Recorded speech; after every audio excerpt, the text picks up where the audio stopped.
कभी कभी इंसान को ऐसे रास्तों पर चलना पड़ता है जो खुद खुशी से नहीं चुनता, बल्कि हालात उसे मजबूर कर देते हैं। मैं भी नाचने का काम करती थी और ये काम मैंने बिल्कुल भी अपनी खुशी से नहीं किया था।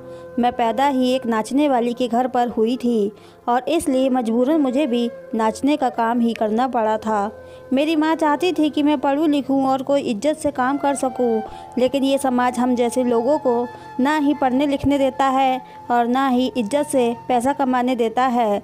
मेरी माँ ने मुझे एक सरकारी स्कूल में एडमिशन करवाया तो वहाँ पर हर कोई मुझे देखकर एक ही बात बोलता था, अरे ये तो नाचने वाली की बेटी है, इसका यहाँ क्या काम, इसे तो किसी शादी पर नाचने के लिए भेज दो ना। यहाँ तक कि मेरे टीचर भी मुझे ना छोड़ते और मुझे नीची नज़रों से देखते। मुझे सबसे पीछे बिठाया जाता, मैं कुछ सवाल करती तो डांट कर चुप करवा दिया जाता। मुझे किसी काम में मदद चाहिए होती तो टीचर मेरी मदद ना करती और दूसरे बच्चे तो मेरे पास भी ना आते, जैसे मुझे बीमारी हो जो उन्हें लग जाएगी। जबकि मेरा मसला सिर्फ इतना था कि मेरी माँ नाच गाने का काम करती थी। हाँ, मगर मैं जब भी कोई फंक्शन होता था तो मुझे ज़रूर पार्टिसिपेट करवाया जाता था। मेरा नाच हमेशा से ही अच्छा था।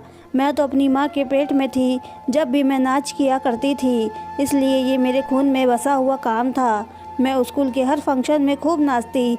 एक दिन स्कूल के फंक्शन में मेरी माँ आ गई तो उसका सर शर्म से झुक गया। उसने मुझे वहीं से मारकर स्टेज से नीचे उतारा और कहने लगी, इसी काम से तो तुझे बचाने के लिए स्कूल भेजा था, यहाँ आकर भी अगर तुझे यही करना है तो फिर स्कूल क्यों जाती है।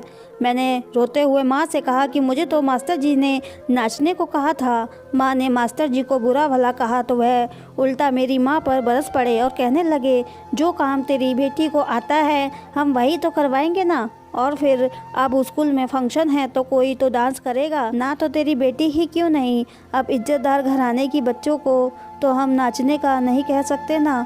ये सुनकर मेरी माँ का दिल दुखी हुआ और माँ ने मुझे स्कूल से उठा लिया और फिर मैं अपने घर में रहने लगी। लेकिन मेरे अंदर डांस करने का शौक़ पैदा हो गया, क्योंकि मुझे ये बात अच्छी तरह समझ आ गई थी कि इस काम के अलावा कोई और काम ये दुनिया मुझे नहीं करने देगी। मैं कहीं भी जाऊंगी मेरी पहचान इसी नाम से होगी कि मैं नाचने वाली की बेटी हूँ। नाचना मेरा पेशा है। मैं माँ से छुप छुप कर नाचने लगी थी, क्योंकि माँ को अगर पता चलता तो वो मेरी हड्डियाँ तोड़ देती। माँ ना ही मुझे अपने साथ किसी महफिल में ले जाती और ना ही बगैर ज़रूरत घर से बाहर निकलने देती थी। माँ ने मुझे 7 पर्दों में छुपा कर रखा था ताकि दुनिया मुझे माँ के ज़रिए ना पहचाने और मुझे भी ये काम ना करना पड़े। लेकिन किस्मत ने मुझे इसी काम में निपुण बनाया था। एक दिन माँ को बहुत तेज़ बुखार हुआ और 3 दिन के अंदर माँ चल बसी। पता चला कि माँ को डेंगू बुखार हुआ था और उसी वजह से माँ जान की बाजी हार गई थी। मेरी उम्र 16 साल की थी। माँ की मौत पर मैंने बड़ी मुश्किल से मोहल्ले वालों को जमा किया था, क्योंकि कोई भी आने के लिए तैयार नहीं था। सबका ये कहना था कि एक नाचने वाली की अर्थी कौन उठाएगा। लेकिन जब मैंने खूब रोना धोना किया और हंगामा मचाया कि मेरी माँ हिंदू औरत थी और उनकी अर्थी उठाना हमारे मोहल्ले वालों की जिम्मेदारी है, तो कुछ शरीफ लोग आगे आए और माँ की अर्थी उठाई गई। माँ की चिता को आग लग चुकी थी और अब ना ही मेरे पास खाने के लिए पैसे बचे और ना ही घर का किराया देने के लिए। हमने सारी ज़िंदगी बहुत पैसा कमाया था, लेकिन हमने अपना घर नहीं खरीदा था, क्योंकि हमारे घर बदलते थे। मोहल्ले वाले हमें किसी एक घर में रहने ही कहाँ देते थे। जिसे भी मेरी माँ का काम पता चलता है वो पत्थर मार कर हमें मोहल्ले से निकाल देता, इसलिए हम किराए के घर बदलते रहते थे। अब माँ चली गई तो एहसास हुआ कि अपना घर होना बहुत ज़रूरी होता है। मकान मालिक आकर सिर पर खड़ा हो गया। मैंने उससे कुछ वक्त का टाइम मांगा और फिर इत्तेफाक से अगली ही रात घर का दरवाज़ा बजा। मैंने डरते डरते दरवाज़ा खोला तो एक आदमी दरवाजे पर खड़ा था। उसकी बड़ी बड़ी मूछें थीं। वो बड़ी सी गाड़ी पर आया था। मुझे देखकर मेरी माँ को पूछने लगा। मैंने उसे बताया कि सितारा की मौत हो चुकी है। यह सुनकर उसके चेहरे पे कुछ परेशानी आ गई। फिर वो कहने लगा, उसने तो मुझसे वादा किया था कि वह मेरे बेटे की शादी पर नाचेगी। मैंने तो अपने दोस्त यार को भी बता दिया कि सितारा आकर नाचेगी, उसका नाच बहुत मशहूर है। अब मैं क्या करूँगा। मेरे पास के सवाल का कोई जवाब भी नहीं था। मैं दरवाज़ा बंद करने लगी तो उसने अचानक ही दरवाज़ा पकड़ लिया और कहने लगा, तू कौन है? तू भी तो सितारे जैसी दिखती है। अगर तू आकर नाचेगी तो पैसे दे दूँगा। उसकी बात सुनकर मैं कुछ पल के लिए सोच में पड़ गई। मैं आज तक ऐसी महफ़िल में नहीं गई थी और ना ही कभी किसी महफ़िल में नाच गाना किया था, लेकिन अब मुझे पैसे की ज़रूरत थी तो, और मेरे सर पर मेरी माँ भी नहीं थी। अगर मैं मेरी माँ के नाम से ही काम करना शुरू कर देती तो जल्द ही मेरी माँ का नाम बन जाता और ज़िंदगी आसान हो जाती। ये सोचकर मैंने हाँ कर दी और उस आदमी के साथ चल पड़ी। उसके बेटे की शादी थी। वो कोई बड़ा ज़मींदार था। वहाँ बड़े बड़े लोग आए हुए थे। मैंने बेबाकी से नाचना शुरू कर दिया। मेरा दिल खून के आंसू रो रहा था, लेकिन ये नाच मुझे मेरी ज़िंदगी दिलवाने वाला था। ये सोच के मैं नाचती रही। फिर वो आदमी सुबह का सूरज निकलने के समय मुझे नोटों से भरकर मेरे घर छोड़ दिया गया। मैं एक ही रात में इतना पैसा कमा कर लाई जितना कोई शरीफ इंसान पूरे महीने में मेहनत करके भी नहीं कमा सकता था। और इसलिए मैं अपने काम में पक्की हो गई और मैंने सोच लिया कि अब मैं यही काम करूंगी। मैं बिल्कुल अपनी माँ की जैसी थी, इसलिए मुझे अपनी माँ की जगह लेने में ज़्यादा समय नहीं लगा था। मैंने सारी ज़िंदगी अपनी माँ का नाच देखा था, इसलिए मेरे पैर भी उसी की तरह थे। मैं जिस महफ़िल में जाती उसकी जान बन जाती, लेकिन ये काम मुझे ज़्यादा अच्छा नहीं लगता था क्योंकि मर्द बहाने बहाने से मेरे करीब होते।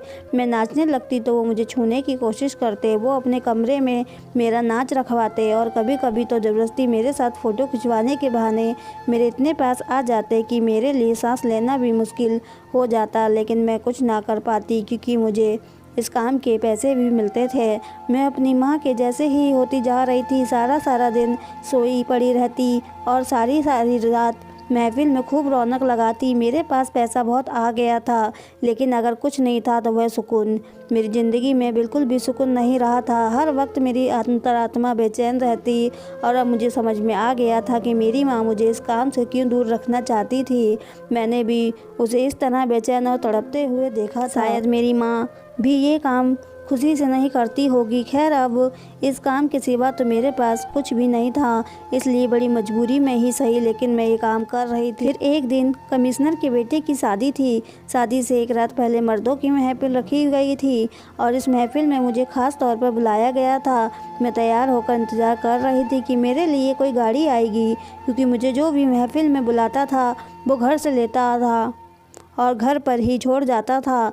जैसे ही दरवाजे पर दस्तक हुई तो मैं जल्दी से ताला लेकर निकल पड़ी। देखा तो एक पुलिस वाला मुझे लेने के लिए खड़ा था। उसने एक नज़र मुझ पर डाली और फिर नज़रें चुरा गया। शायद वो मेरी खूबसूरती से नज़रें चुरा रहा था या फिर मेरे पैसे की वजह से उससे मुझसे नफ़रत हो रही थी। मैं समझ नहीं पाई थी। मैं उसके साथ गाड़ी में बैठकर चल पड़ी। सारा रास्ता खामोशी से गुजर गया। वो बहुत ही हैंडसम पुलिस ऑफिसर था। मेरी नज़र बार बार उसके ऊपर पड़ रही थी। अगर ऐसे इज्जतदार पुलिस वाला किसी औरत की ज़िंदगी में शामिल हो जाए तो वो कितनी भाग्यशाली होगी। ये बात मेरे दिलो दिमाग में चलने लगी थी। एक पुलिस वाले पति के साथ तो औरत बड़ी ही सुरक्षित होती होगी।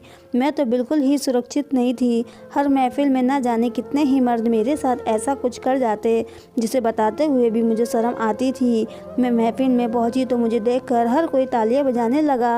हर तरफ से सीटियों की आवाज़ सुनाई देने लगी।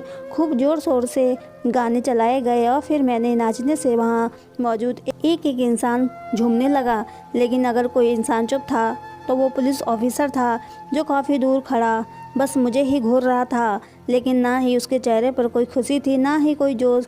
वो बिल्कुल खामोश था और जिस तरह से वो मुझे देख रहा था ऐसा लग रहा था उसे ये सब कुछ पसंद नहीं आ रहा है। नाचते नाचते भी मैंने उसकी तरफ देखा था और दिल में उसके लिए इज्जत बढ़ गई थी। वाकई ही वो बहुत शरीफ और अच्छा इंसान था। शायद वो अपनी ड्यूटी की वजह से यहाँ मौजूद था, क्योंकि ये कमिश्नर की बेटी की शादी थी, इसलिए वह इस सब का हिस्सा था। ऐसे ही सुबह हो गई और फिर जब वो मुझे छोड़ने के लिए मेरे घर तक लाया तो मुझे उतारते हुए कहने लगा, आप बहुत खूबसूरत हैं, आपको ये सब शोभा नहीं देता। उसकी बात सुनकर मैं शर्म से सर झुका लिया और कहा, किसके सिवा मुझे ना ही कोई काम आता है और ना ही दुनिया में कोई काम करने देता है। मैं घर में दाखिल हो गई थी और वापस चला गया। मेरे दिलो दिमाग में उसकी परछाई बैठ गई थी।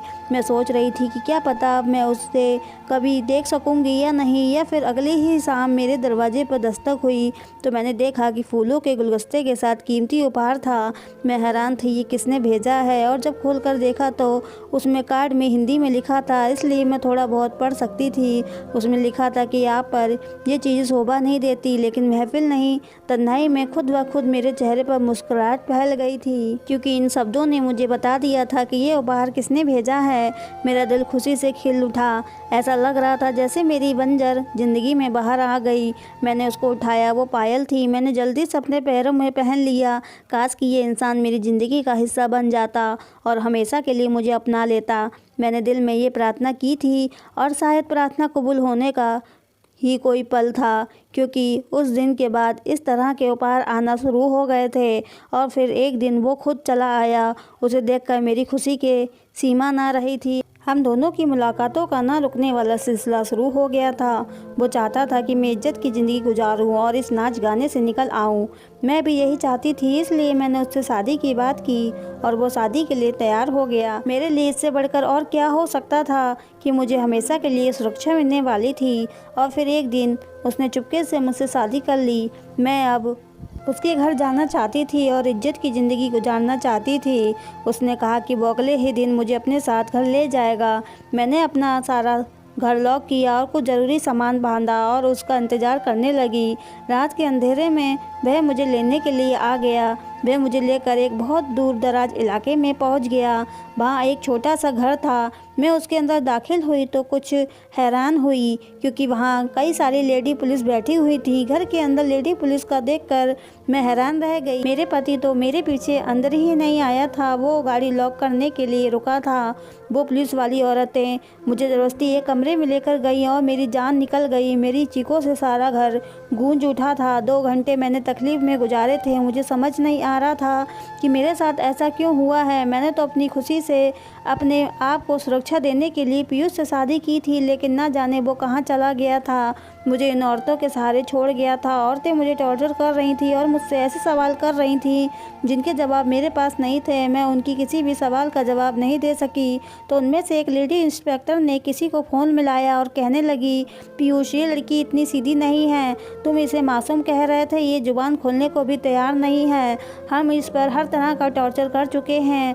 अब तुम आकर इसकी ज़ुबान खुद खुलवाओ। और उस औरत के मुंह से पीयूष का नाम सुनकर मेरा माथा ठनका और मैं सोचने लगी कि पीयूष आखिर मुझसे क्या चाहता है। उसने मुझसे शादी क्यों की थी? मुझे तो लगा था कि वो मुझसे प्यार करता है, इसलिए उसने मुझसे शादी की है। मगर अब मुझे समझ आ रहा था कि असल बात को कुछ और ही थी। पिछले 2 घंटे से वो औरतें मुझे जिस तरह से सवाल कर रही थी, मुझे उनका जवाब भी नहीं मालूम था। और अगर पीयूष भी मुझसे यही जानना चाहता था तो मैं उसे भी कोई जवाब न दे सकती। गुजरी कि कमरे का दरवाज़ा खुला। पीयूष अंदर दाखिल हुआ और उसने उन औरतों को बाहर जाने का इशारा कर दिया। वो 6 की 6 औरतें बाहर निकल गईं। पीयूष मेरे पास आकर बैठा और कहने लगा, मैं तुम्हारे साथ कुछ भी गलत नहीं करना चाहता। अगर तुम इन औरतों को सीधी तरह से हर बात बता देती तो तुम्हें इतना टॉर्चर बर्दाश्त नहीं करना पड़ता। मैं तुमसे सच में प्यार करता हूँ, तुम्हें दर्द में नहीं देख सकता, इसलिए यहाँ से चला गया था। लेकिन मुझे नहीं मालूम था कि तुम इतनी ज़िद्दी निकलोगी कि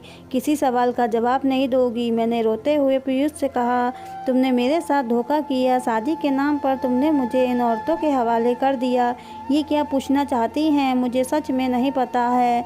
मैं नहीं जानती थी कि वो कौन सा राज है जो ये मुझसे उगलवाना चाहती हैं। मैं तो इज्जत की ज़िंदगी गुजारना चाहती थी, इसलिए तुम्हारे प्यार में खुद को तबाह कर बैठी। लेकिन तुमसे तो अच्छे वो मर्द हैं जो मुझे पैसे देकर नाचने के लिए बुलाते हैं। कम से कम वो मेरा भरोसा तो नहीं तोड़ते ना। मेरी बात सुनकर पीयूष कुछ पलों के लिए चुप हो गया। मेरे जख्मों से निकलते हुए खून को उसने अपने हाथ में पकड़े रुमाल से पोंछा और कहने लगा कि मैं भी सच में तुमसे प्यार करता हूँ, लेकिन अपने फ़र्ज और जिम्मेदारियों की वजह से मजबूर हूँ। मुझे तुम्हारे पीछे इसलिए लगाया गया था ताकि मैं तुमको वो राज हासिल कर सकूं जो राज तुम्हारी माँ ने मरने से पहले हमें नहीं बताया। लेकिन तुम भी अपनी माँ की तरह ही बहुत पक्की हो। मैंने पीयूष से कहा, मुझे सच में नहीं मालूम कि तुम लोग किस फाइल की बात कर रहे हो। ना ही मैंने अपनी माँ के पास कभी कोई लाल रंग की फ़ाइल देखी है और ना ही मैं और मेरी माँ पढ़े लिखे थे कि हम किसी के घर से कोई फ़ाइल क्यों चुराते। पता नहीं क्यों तुम लोग हम पर इल्ज़ाम लगा रहे हो। हम नाचने वाले ज़रूर हैं मगर चोर नहीं हैं। मेरी बात सुनकर पीयूष हंसा और कहने लगा, तुम्हारी माँ इतनी सीधी नहीं थी जितना कि तुम कह रही हो। वो बहुत ही शातिर थी। बड़े बड़े लोगों के घरों में नाचने के लिए जाती थी और उनकी कमजोरियों को अपनी मुट्ठी में दबा लेती थी। ऐसे ही एक वक्त में उसने मिनिस्टर के घर से बहुत अहम फाइल चुरा ली थी। शादी के घर में कोई और उस पर नज़र न रख सका और वो इतनी अहम फाइल चुरा कर भाग निकली। उस फाइल में बहुत अहम दस्तावेज हाथ हैं जो सरकारी हैं। अगर वो फ़ाइल नहीं मिली तो बहुत मुसीबत होगी, इसलिए हम वो फ़ाइल ढूंढने की कोशिश कर रहे हैं।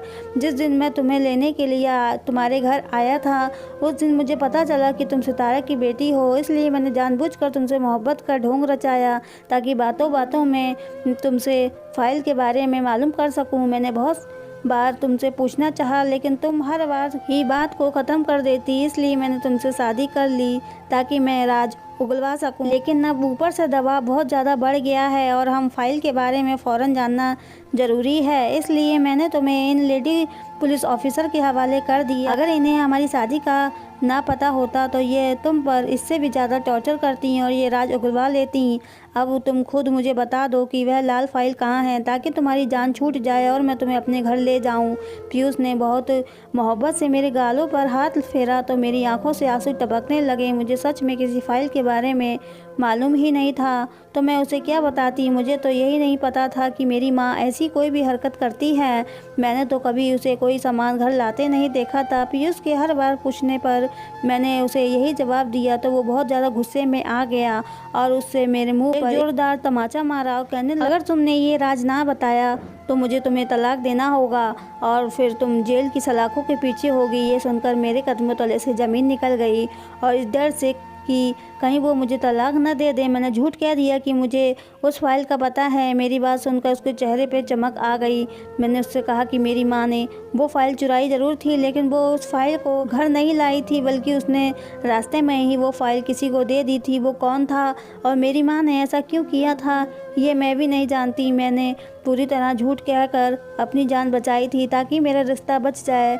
मैं उस नाच गाने वाले माहौल में दोबारा नहीं जाना चाहती थी। लोगों की नज़रों में अब मुझे बर्दाश्त नहीं होती थी। मैं पीयूष के साथ अपनी ज़िंदगी को आगे बढ़ाना चाहती थी। मेरे मुंह से ये सब सुनने के बाद पीयूष ने मेरा हाथ पकड़ा और मुझे अपने घर ले गया, अपनी माँ से मिलवाया और मैं इज्जत की ज़िंदगी गुजारने लगी। मेरे ससुराल वालों को नहीं मालूम था कि पीयूष मुझे कहाँ से लाया है और मैं क्या काम करती थी। मेरी और पीयूष की शादी को महीना ही गुजरा था कि एक दिन मैं अपना घर पूरी तरह खाली करने के लिए गई, क्योंकि मकान मालिक चाहता था कि मैं घर की चाबी उसे वापस कर दूँ। वो घर किसी नए किराएदार को देना चाहता था। मैं घर पहुँची तो सारा घर उल्टा पड़ा था। मैं जानती थी कि ये काम पीयूष का या उसके साथियों का ही है, इसलिए मैंने खामोशी से अपना ज़रूरी सामान समेटने लगी। अपनी माँ की यादों को एक जगह इकट्ठा करते हुए अचानक ही मुझे अपनी माँ की एक बात याद आ गई। मेरी माँ ने मरते समय मेरा हाथ पकड़कर रोते हुए मुझसे कहा था कि ज़िंदगी में मैंने बहुत कुछ गलत किया, लेकिन अब मैं सब कुछ ठीक करना चाहती हूँ और इसलिए मैंने एक बहुत कीमती चीज़ हासिल की है जिसकी वजह से मेरे सारे पाप धुल जाएंगे। उस वक्त माँ की वो बात मुझे समझ नहीं आई थी, लेकिन आज माँ के सामान को समेटते हुए अचानक ही ये बात मेरे दिमाग में आई थी कि माँ कहीं उस फाइल के बारे में तो बात नहीं कर रही थी। उस फाइल में ऐसा क्या था कि माँ के सारे पाप धुल जाते, क्योंकि एक फाइल को हासिल करने के लिए मिनिस्टर साहब ने पूरी पुलिस फोर्स को मेरे पीछे लगाया था। यही सब सोचते सोचते मैंने माँ का ज़रूरी सामान बांध लिया और बाकी सब कुछ उसी वक्त कबाड़ वाले को बुलाकर बेच दिया। घर पूरी तरह खाली हो गया था। मेरी माँ मुझसे हमेशा कहा करती थी कि अगर तुम्हें कभी की भी मेरी याद आए तो अपने पिता की फ़ोटो को सीने से लगा लेना। मैं दीवार पर लगी पिता की फ़ोटो पर नज़र डाली जो सालों से एक ही जगह टिकी थी। मैंने अभी पिताजी की फ़ोटो को सीने से नहीं लगाया था क्योंकि मुझे अपने पिता से बिल्कुल प्यार नहीं था। मैंने तो कभी उन्हें देखा भी नहीं था, लेकिन आज माँ की बहुत याद सता रही थी, इसलिए मैंने वो फ़ोटो उतार कर अपने सीने से लगाया। लेकिन उसी वक्त मैं हैरान रह गई क्योंकि उस फ़ोटो के पीछे हिस्से में कुछ कागजात लगे हुए थे। फाइल तो नहीं थी, लेकिन कुछ कागज़ थे। मैंने जल्दी से वो सारे कागज़ छुपा दिए। पता नहीं क्यों मुझे ऐसा लग रहा था कि ये सब लोग मिलकर यही ढूंढ रहे थे। मैं पढ़ी लिखी नहीं थी, बस थोड़ी बहुत हिंदी ही जानती थी, मगर इन कागज़ों में अंग्रेजी में लिखा था, लेकिन मुझे जानना था कि इन पर क्या लिखा है। इसलिए मैं खामोशी से अपने घर से निकली, ताला लगाया और अपनी पुरानी दोस्त के पास पहुँच गई जो बहुत पहले मेरे साथ स्कूल में पढ़ा करती थी। कभी कभार वो मुझसे मिल जाया करती थी, लेकिन अपने घर वालों के डर से उसने मुझसे कोई गहरा संबंध नहीं बनाया था। इत्तेफाक था कि उस वक्त घर पर कोई मौजूद नहीं था, वो अकेली ही थी। मुझे देखकर बड़ी खुश हुई।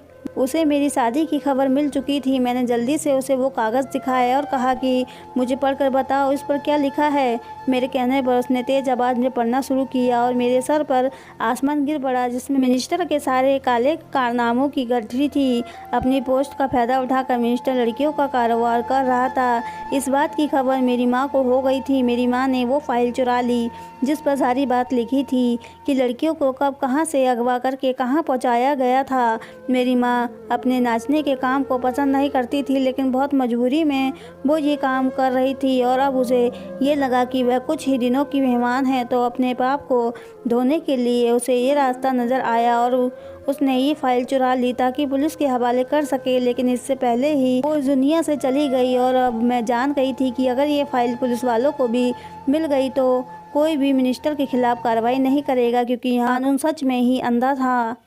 गुनाहगार को सज़ा नहीं मिलती थी और बेगुनाह को जेल में निकलना मुश्किल था। मैंने बहुत सोच समझकर अपने दोस्त की मदद से इन तमाम कागजात की वीडियो बनाई और उसे सोशल मीडिया पर डाल दिया और फिर वह फाइल लेकर मैं अपने पति के पास आ गई। पीयूष मुझे देखकर कहने लगे, तुम कहाँ चली गई थी? मैंने वो फाइल उनके हाथ में पकड़ाई और उनसे कहा कि आप जिस चीज़ का पता मुझसे पूछ रहे थे ये वह सब है। अब अगर आप सच में ही ईमानदार हैं तो मिनिस्टर के खिलाफ रिपोर्ट दर्ज करवाएं।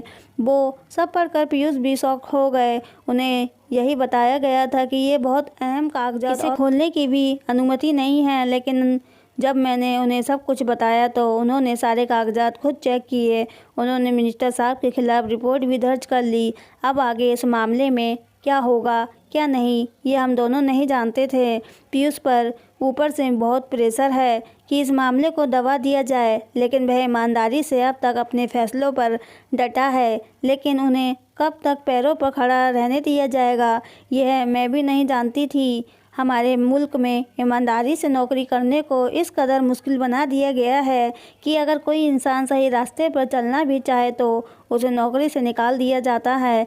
शायद इसलिए मुल्क में ना ही चैन शांति रही है और ना ही इंसाफ। तो दोस्तों, कैसी लगी आपको मेरी कहानी? अगर कहानी अच्छी लगी हो तो इसे लाइक करिए, शेयर करिए और अपनी राय कमेंट बॉक्स में ज़रूर दीजिए। पूरी कहानी सुनने के लिए आपका बहुत बहुत धन्यवाद।